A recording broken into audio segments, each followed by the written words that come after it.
இறங்கட்டும். உம்முடைய கிருபை இறங்குவதாக, ஒவ்வொருவரையும் பலப்படுத்துவதாக.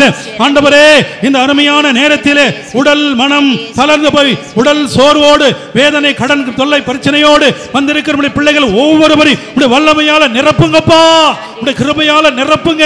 இயேசுவே, அதி உன்னதமான உம்முடைய திரு நாமத்தில் ஒப்பு கொடுத்து ஜெபிக்கிறேன். இயேசுவின் இரத்தம் ஜெயம், இயேசுவின் இரத்தம் ஜெயம், இயேசுவின் இரத்தம் ஜெயம், இயேசுவின் இரத்தம் ஜெயம், இயேசுவின் இரத்தம் ஜெயம், இயேசுவின் இரத்தம் ஜெயம், இயேசுவின் இரத்தம் ஜெயம், இயேசுவின் இரத்தம் ஜெயம், இயேசுவின் இரத்தம் ஜெயம், இயேசுவின் இரத்தம் ஜெயம்.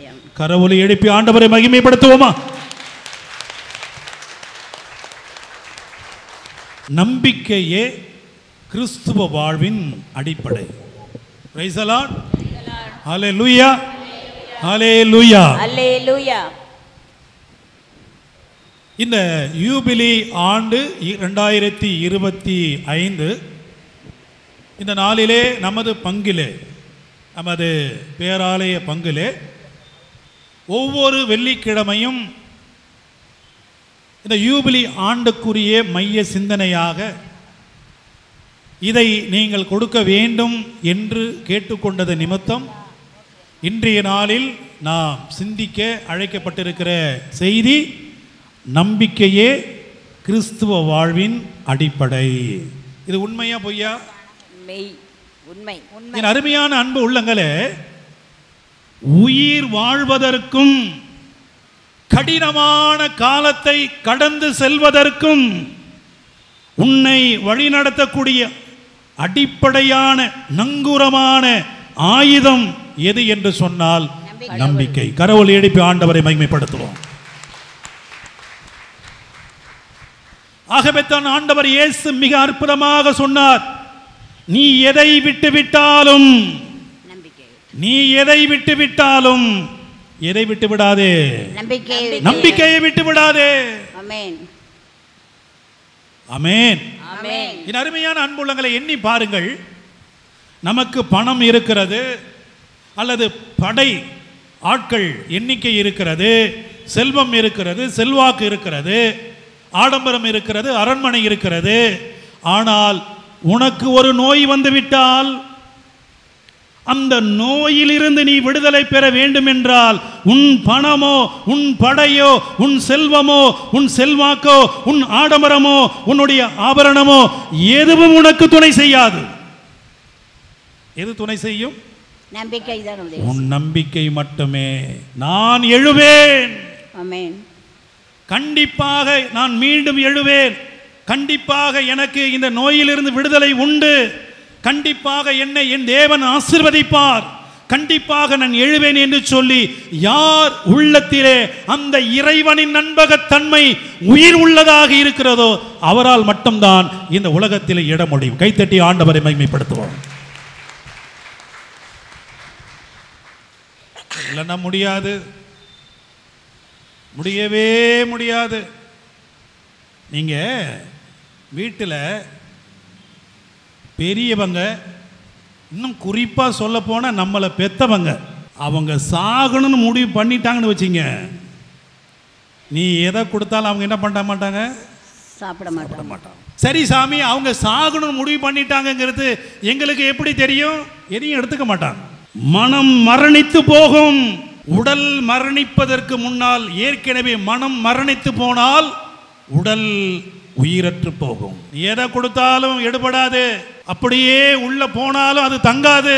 உனக்குள் இறைவன் கொடுத்த அந்த வில் பவர், அந்த சக்தி, அது ஆளுமையோடு அது வேலை செய்தால்தான் நீ சாப்பிட்ற சாப்பாடு உனக்கு ஜீரணமாகும். டாக்டர் என்ன பண்ணுவாங்க? நம்மளை போல இந்த உலகத்தில் பிறந்து அறிவு, மருத்துவம் என்கிற அறிவை தாங்கள் பெற்று இறை பலத்தில் நம்பிக்கையோடு செயல்படுறாங்க. நல்ல விசுவாசம் உள்ள டாக்டர்கிட்ட நம்ம நம்பிக்கை, கடவுள் நம்பிக்கை இருக்கிற டாக்டர்கிட்ட நீங்கள் போய் பாருங்கள். எனக்கு தெரிந்து ஒரு பெரம்பலூர் அந்த இடத்திலே அற்புதா மருத்துவமனை, உங்களுக்கு கண்டிப்பாக பெரம்பலூரில் உறவு உள்ளவர்களுக்கு தெரியும். அங்கே ஒரு லேடி டாக்டர், யாருடைய கையை அவர் பிடித்தாலும் உடனடியாக அவர் சொல்வது, அந்த இயேசுவின் நாமத்தை சொல்லி ஒரு நிமிடம் ஜெபம் செய்த பிறகுதான் அந்த பெண்ணுடைய வயிற்றிலே கையை வைப்பார்கள். வழக்கமாக லேடி டாக்டர் என்றால் பெண்களுக்குரிய சிறப்பு மருத்துவம். வயிற்றிலேயோ அல்லது உடல் சார்ந்த இடத்திலேயோ அவர்கள் கை வைக்க போகிறார்கள் என்று சொன்னால், ஏனென்று சொன்னால் என்னுடைய உடன் சகோதரியை அழைத்து செல்லும் போது அது கண்ணுக்கு கண்ணாக நான் கண்டேன். நான் கேட்டது அறிந்தது, அங்கே பெரம்பலூரிலே குறிப்பாக FSJ சபையை சார்ந்த அருள் கண்ணியர்கள் 31 பேர் இருக்கிறார். அதிகப்படியான எண்ணிக்கைக்குரிய இடத்திலே எல்லாம் அவங்ககிட்ட தான் போவாங்க. அவங்க சொன்னது என்ன?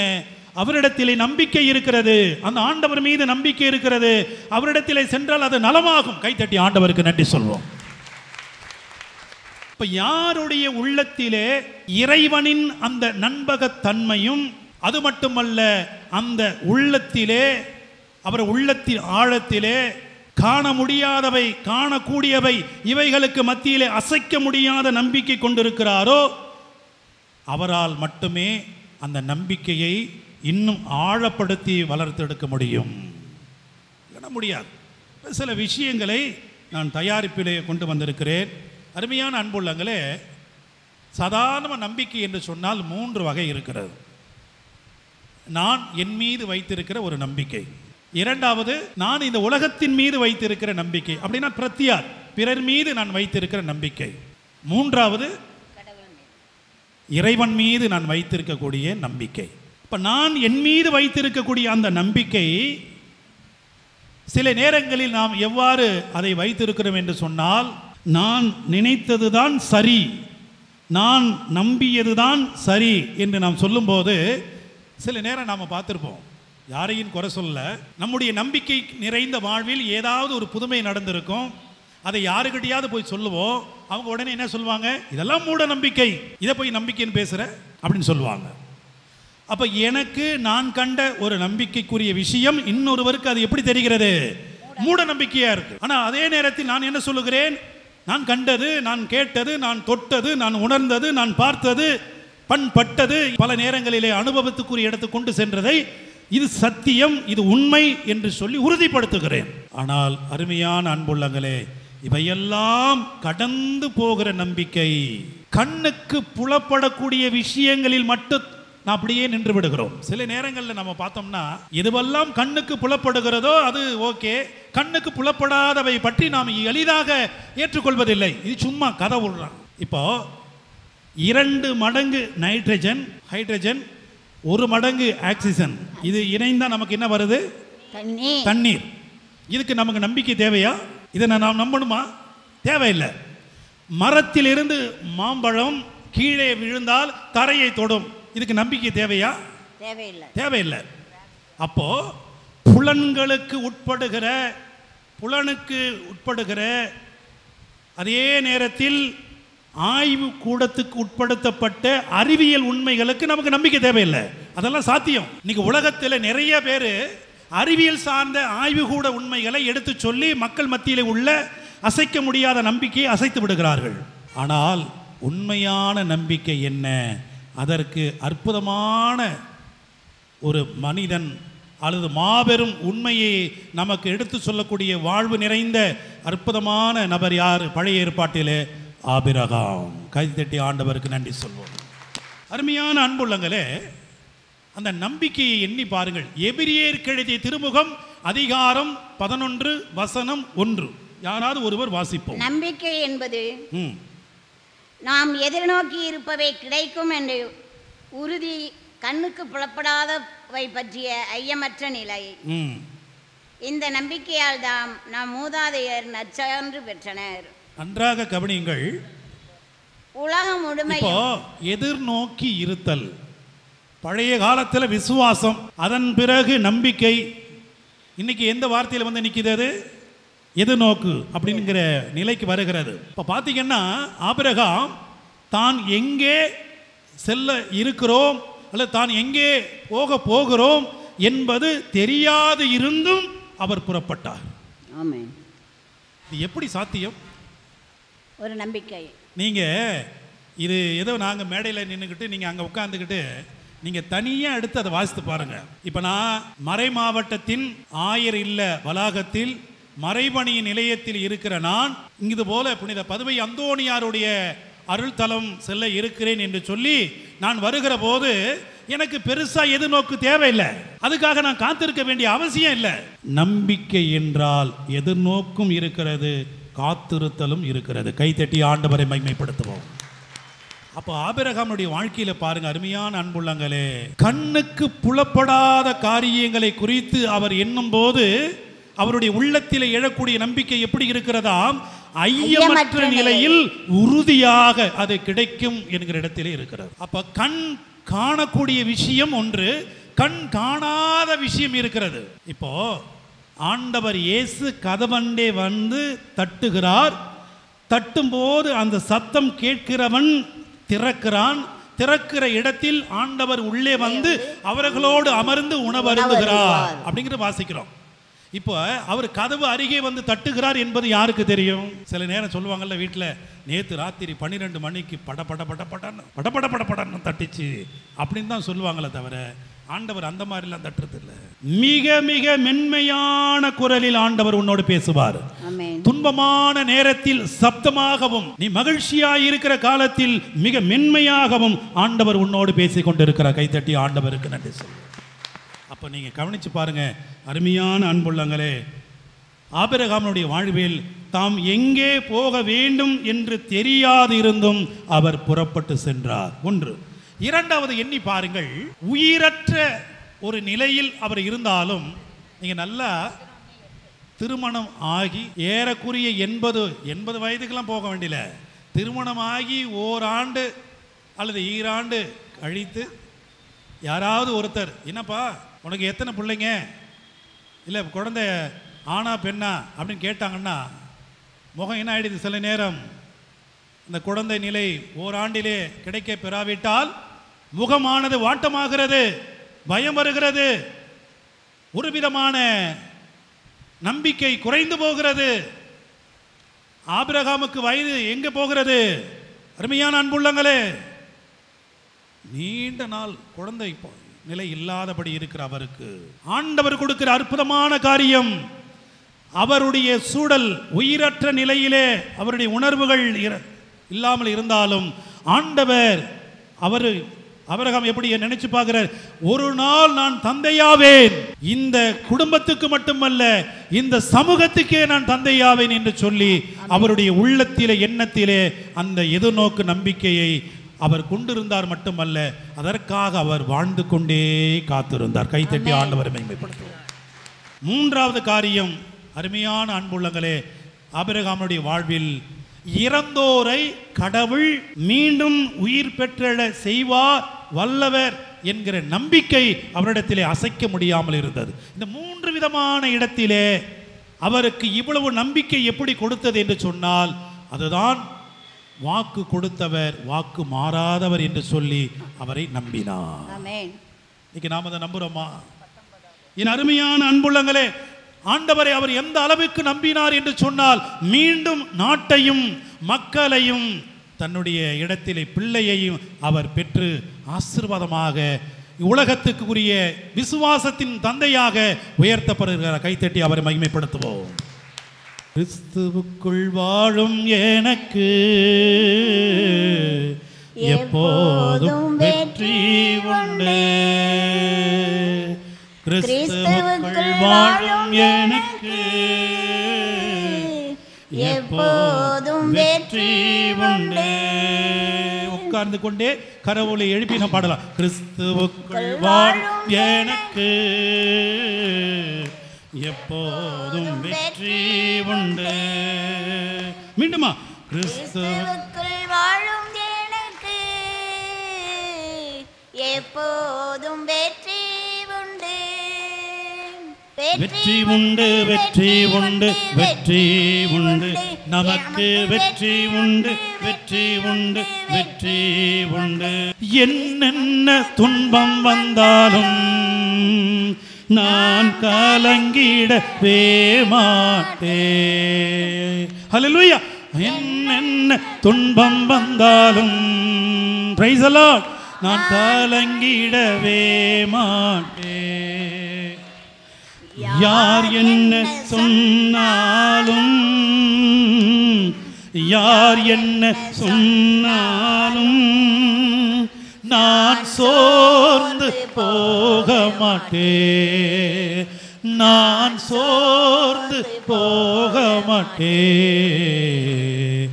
கிறிஸ்துவுக்குள் வாழும் எனக்கு எப்போதும் வெற்றி உண்டு. அருமையான அன்புள்ளங்களே,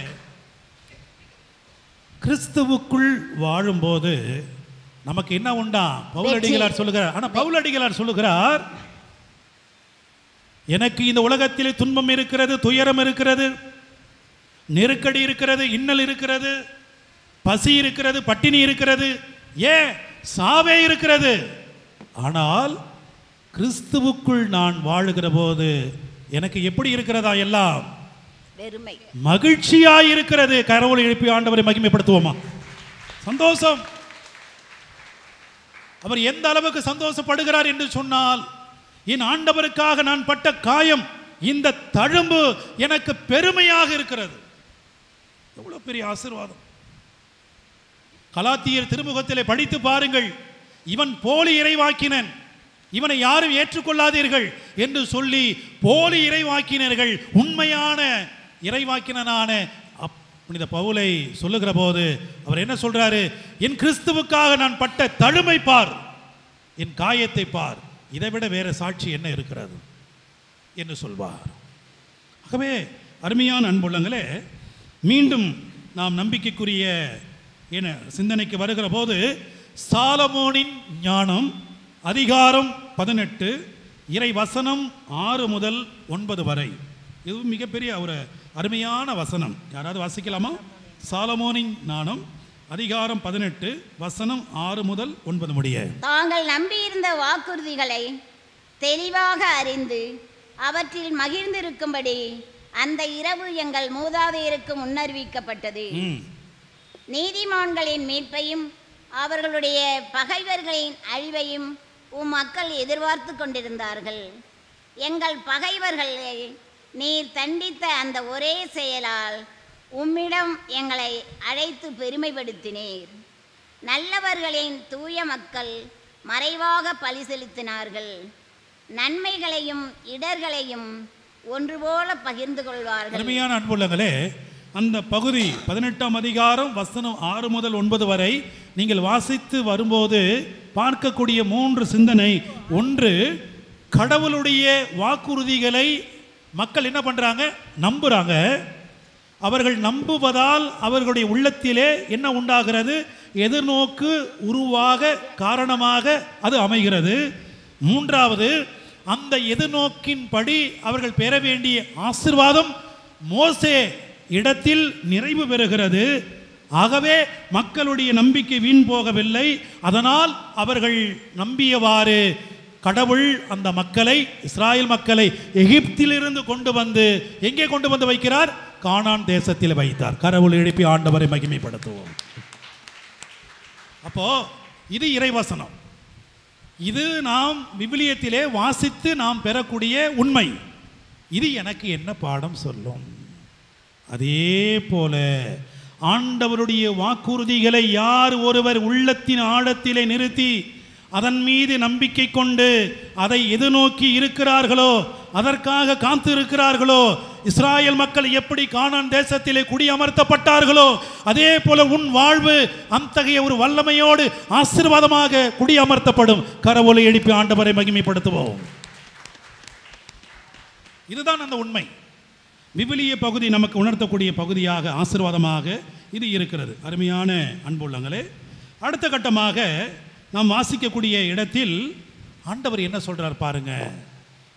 விண்ணுலகில் உங்களுடைய செல்வத்தை சேர்த்து வைக்க நம்பிக்கை.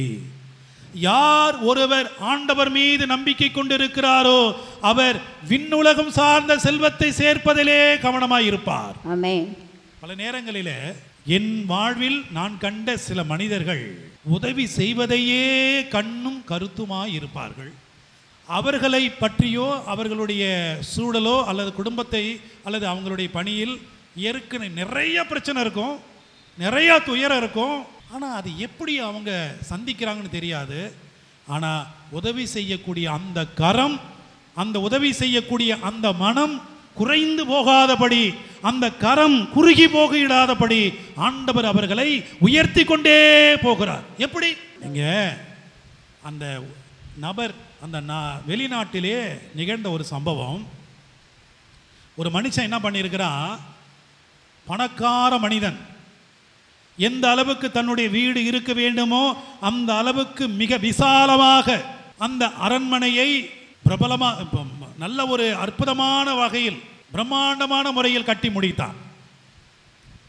இப்படி செல்வாக்காக பிரம்மாண்டமாக கட்டப்பட்டிருக்கிற இந்த அரண்மனை வீடு ஒருபுறம் இருந்தாலும், இந்த மண்ணகத்திலே நாம் வாழ்வு நிறைவு செய்கிற போது அடக்கம் செய்யப்படுகிற அந்த இடமும் பிரம்மாண்டமாக இருக்க வேண்டும்.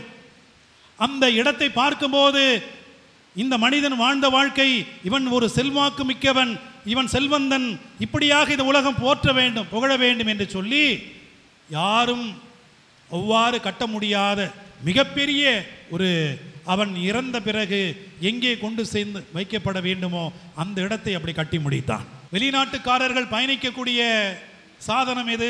விமானம். இல்லை, அவங்க போய் அதிகமாக நம்மளை மாதிரி இங்கே இருக்கிற மாதிரி இருக்க முடியாதுல்ல. அதே மாதிரி ஒரு நாள் பயணிக்கக்கூடிய நேரம் வருகிறது, நீண்ட பயணம். எதிர்பாராத விதமாக அந்த விமானத்திலே கோளாறு ஏற்படுகிறது. விமானம் அங்கே ஆகாயத்திலே வெடித்து சிதறுகிறது. உடல் விமானத்துக்குரிய அடையாளம் ஒரு அங்குலம், ஒரு துளி கூட என்ன பண்ண முடியல, கணிக்க முடியவில்லை. என்னானது?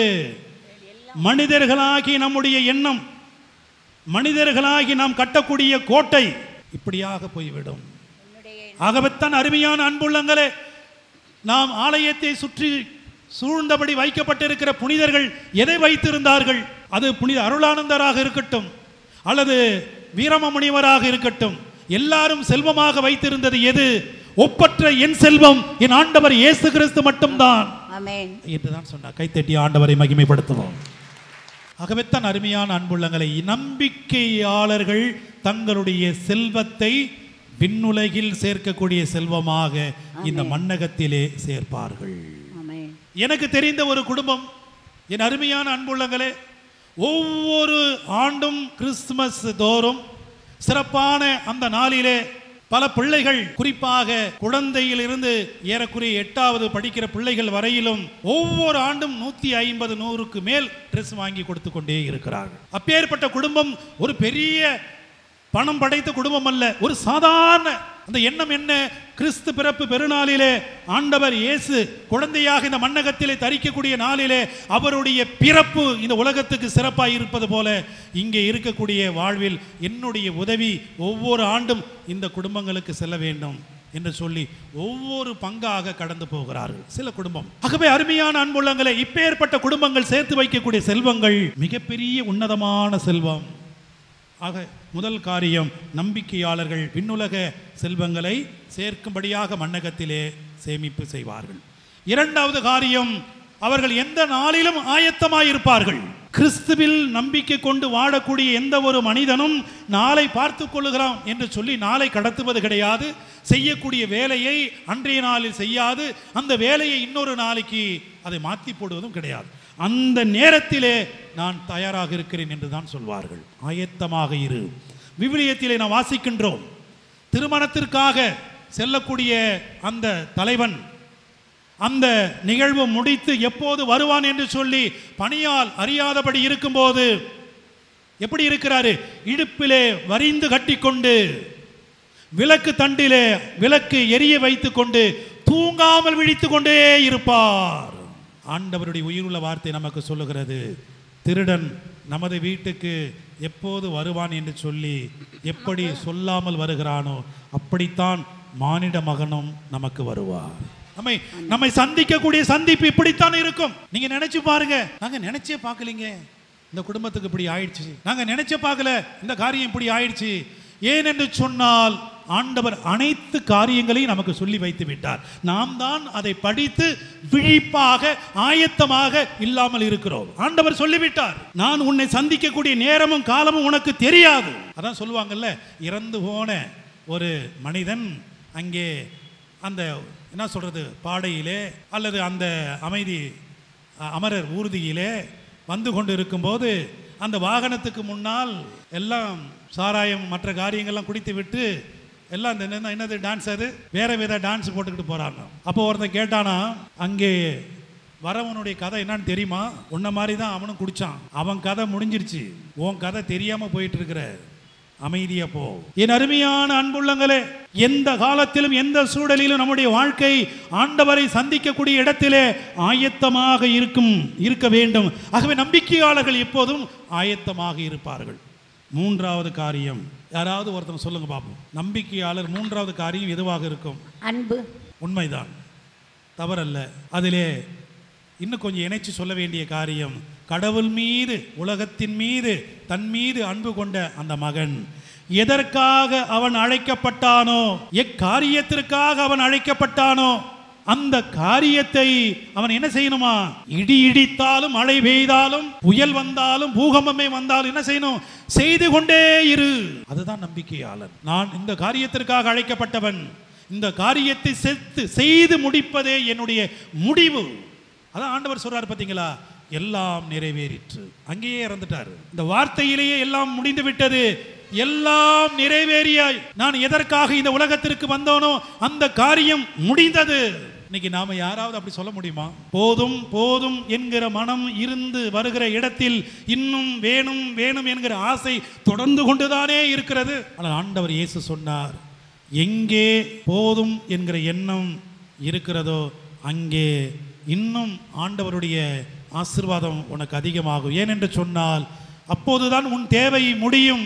உனக்குரிய தேவை முடிந்தால் மட்டும்தான் பிரத்தியாருடைய தேவை உன் கண்ணுக்கு தெரியும். எனக்கு இன்னும் வேணும் வேணும் வேணும் வேணும் என்கிற இடம் நீ அகலப்படுத்தி விசாலப்படுத்தி கொண்டே போனால் உன் குடும்பம் தெரியாது, உன் பிள்ளைகள் தெரியாது, உன்னுடைய குடும்பத்தார் தெரியாது, உன்னுடைய சுற்றம் தெரியாது, சமூகம் தெரியாது, உலகம் தெரியாது. ஆகவே தான் ஆண்டவர் சொன்னார், உனக்கு போதும் என்கிற எண்ணம் இருக்கும் போதுதான் உனக்கு நான் கொடுத்த பணியில் இன்னும் ஆர்வம் கூடும். இல்லைன்னா அந்த பணியில் நிமித்தம் நீ உன்னுடைய தேவையைத்தான் நிறைவேற்றி கொண்டே இருப்பாய். ஆகவே அருமையான அன்புள்ளங்களே, நாம் இந்த குறுகிய நேரத்தில் ஆபிரகாமுடைய வாழ்க்கையிலே பார்த்த அந்த நம்பிக்கை, அதே போல நம்பிக்கையாளரிடத்திலே எப்படிப்பட்ட தன்மை இருக்க வேண்டும் என்று சொல்லி அழகாக சிந்தித்தோம். இந்த சிந்தனையெல்லாம் இந்த கூட்டு ஒருங்கியல் திரு அவையிலே பார்க்கக்கூடிய இடத்தில் அந்த ஒன்றிப்பை, அந்த பங்கேற்பை, அந்த நற்செய்தியை அறிவிக்கக்கூடிய அற்புதமான ஆசீர்வாதத்திற்கு நம்மை அழைத்து செல்லும் என்கிற நம்பிக்கையோடு அனைவரும் முழந்தால் படியிட்டு குணமளிக்கும் ஜெபத்திற்கு நாம் கடந்து போகிறோம். விண்ணப்பத்தை கேட்பவரே, எம் கண்ணீரை காண்பவரே, சுகம் தருபவரே, ஸ்தோத்திரம் இயேசையா. விண்ணப்பத்தை கேட்பவரே, எம் கண்ணீரை காண்பவரே, சுகம் தருபவரே, ஸ்தோத்திரம் இயேசையா. உம்மால் கூடும் எல்லாம் ஒரு வார்த்தை சொன்னால் போதும். உம்மால் கூடும் எல்லாம் கூடும், ஒரு வார்த்தை சொன்னால் போதும். ஐயா ஒரு வார்த்தை சொன்னால் போதும். இயேசுவே, ஐயா ஒரு வார்த்தை சொன்னால் போதும். ஸ்தோத்திரம் இயேசையா. ஆண்டவர் இயேசு போதித்துக் கொண்டிருக்கும் போது ஆண்டவர் இயேசுவின் இடத்திலே வந்து, ஐயா இதுபோல என்னுடைய மகன் இறக்கும் தருவாயிலே இருக்கிறான், தாங்கள் வந்தால் அவன் குணம் பெறுவான் என்று சொல்லி அழைக்கின்ற போது ஆண்டவரிடத்திலே அவன் பேசிக் கொண்டிருக்கக்கூடிய தருணத்தில் அவன் இறந்து விட்டான் என்கிற செய்தியும் கூட வரும். அப்போது ஆண்டவர் இயேசு அந்த மகனை பார்த்து கேட்கிறார், நீ நம்புகிறாயா? இறந்தவன் உயிர் பெற்று எழுவான் என்பதை நீ நம்புகிறாயா என்று கேட்பார். அப்போது ஆண்டவர் அந்த மனிதனுக்கு கொடுக்கிற அற்புதமான வார்த்தை, உன் மகன் உயிர் பெற்று எழுவான். Praise the Lord. Praise the Lord. Hallelujah. Hallelujah. அதே போல அந்த மகன் உயிர் பெற்று எழுவதை அந்த மக்கள், அந்த குடும்பம் பார்த்து மகிழ்ந்து சந்தோஷம் அடைகிறது. அதே போல மார்த்தா மரியா நிகழ்விலே பாருங்கள், அவன் இறந்து 4 நாட்கள் ஆகிறது. வேண்டாம் ஆண்டவரே, நாற்றம் அடிக்கும், அந்த இடத்துக்கு வேண்டாம். அப்போது மார்த்தாவை பார்த்து ஆண்டவர் சொல்லுகிறார், உன் சகோதரன் உயிர் பெற்று எழுவான் என்பதை நீ நம்புகிறாயா?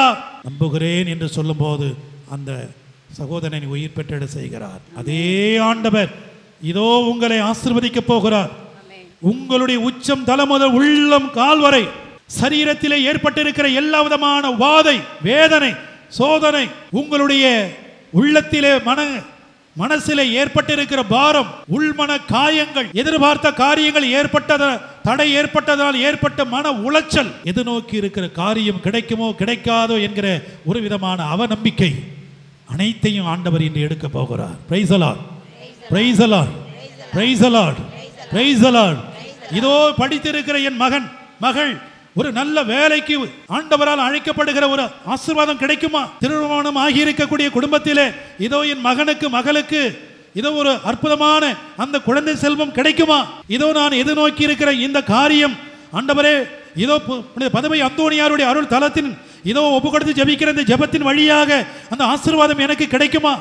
இதோ மருத்துவரிடத்திலே சிகிச்சை பெற்று வரக்கூடிய இடத்திலே நோய்வாய்ப்பட்டு கொண்டிருக்கிற சூழலில் இது எனக்கு தீர்வாகுமா? எனக்கு நோய் தீருமா என்கிற நம்பிக்கையோடு இருக்கிற பிள்ளைகளை எல்லாம் ஆண்டவரே உம்முடைய பாதத்தில் ஒப்பு கொடுக்கிறேன். ஆசீர்வதிங்க. உம்முடைய வல்லமையால நிரப்புங்கப்பா, உம்முடைய கிருபையால நிரப்புங்கப்பா, உம்முடைய பரிசுத்த வல்லமையால நிரப்புங்கப்பா. அப்படியே எல்லாரும் வலது கரத்தை உங்களுடைய உள்ளம் அந்த தலையில் அந்த தலைமேல் வைத்துக்கொண்டு, உள்ளம் கையை அப்படியே தலைமையில் வைத்துக்கொண்டு அப்படியே நாம் ஜெபிக்க போகிறோம். எல்லாருடைய கரமும், உங்களுடைய வலது கரம் உங்களுடைய தலை மீது நன்கு அழுத்தி ஆண்டவருடைய பெயரை சொல்லி மகிமைப்படுத்துவோமா? இயேசுவே இயேசுவே இயேசுவே இயேசுவேன்னு சொல்லி மகிமைப்படுத்துவோமா? இந்த இடம் முழுவதும் ஆண்டவருடைய நாமத்தை அறிக்கை செய்யக்கூடிய ஆசீர்வாதமான அருள்தலமாக மாற்றுவோமா? ஒப்பு கொடுப்போமா? எல்லாரும் வாய் விட்டு ஜெபிப்போமா? எல்லாரும் வாய் விட்டு ஜெபிங்க. உங்களுடைய உடல் சோர்வு, மன சோர்வு, குடும்பத்தில் ஏற்பட்டு இருக்கிற கஷ்டம், பிள்ளைகள் படக்கூடிய வேதனையிலே மீட்பு, விடுதலை, இனமாக எதிர்நோக்கி வந்த காரியத்திற்கு ஒரு விடுதலை ஆண்டவரே வல்லமையோடு ஜெபிக்கிறோம் அப்பா. உடைய வல்லமை இறங்கட்டும் தெய்வமே, உடைய கிருபை இறங்கட்டும் அப்பா. உடைய ஆசீர்வாதம் ஒவ்வொரு மீது இறங்கி வருவதாக. நீ நம்பிக்கையை காணும்போது, நீ நம்பிக்கையை இதோ ஒருவர் ஏற்றுக்கொள்ளுகிற இடத்திலே ஒருபோதும் கைவிடாத தெய்வமாக இருக்கிறீரே. ஒவ்வொரு குடும்பத்தையும் ஆசீர்வதிங்க. இந்த அருமையான நேரத்தில் இந்த இடத்துல ஜெபிக்க வந்திருக்கிற ஒவ்வொருவரையும் உடைய வல்லமையால நிரப்புங்க, கிருபையால நிரப்புங்க. வெள்ளப்படுத்துங்கப்பா, வெள்ளப்படுத்துங்க ஆண்டவரே. தலைவலி, கண் பார்வை குறைவு, இன்னுமாக தொண்டையில் ஏற்படுகிற கட்டி, சதை வளருதல், இன்னுமாக இரத்தத்தில் ஏற்படுகிற மாற்றங்கள், சர்க்கரை நோய், இன்னுமாக இருதயத்தில் ஏற்பட்டிருக்கிற மாற்றம், நோய் நோக்காடுகள், இன்னும் சுவாசத்தில் சளி பிரச்சனையோடு வேதனைப்படக்கூடிய ஒவ்வொரு சகோதரியும் ஆண்டவரே, நுரையீரல், மூச்சு திணறல், இரும்பல், பலவிதமான பிரச்சனையில் அவதிப்படக்கூடிய ஒவ்வொரு மகனையும் ஆசீர்வதிங்க. உடைய வல்லமையால நிரப்புங்கப்பா, உடைய கிருபையால நிரப்புங்கப்பா. வெள்ளப்படுத்துங்க ஆண்டவரே, ஆசீர்வதிங்க ஆண்டவரே. உடல் நலத்தும் கொடுங்கப்பா. உடைய வல்லமையால நிரப்புங்கப்பா, உடைய வல்லமையால நிரப்புங்க ஆண்டவரே, கிருபையால நிரப்புங்க. இயேசுவே இயேசுவே இயேசுவே இயேசுவே இயேசுவே இயேசுவே இயேசுவே இயேசுவே இயேசுவே இயேசுவே. வல்லமை வல்லமை வல்லமை வல்லமை இறங்குவதற்கு, உடைய கிருபை இறங்கி வருவதற்கு நன்றி.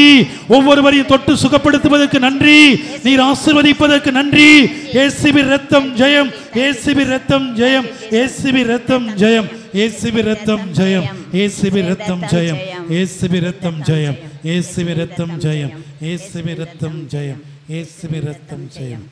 சித்தம் உண்டு சுத்தமாக என்று சொல்லி சுகமாக்கினீ ஐயா என்று சொல்லி சுகமாக்கினீ ஐயா என்று சொல்லி சுகமாக்கினீ.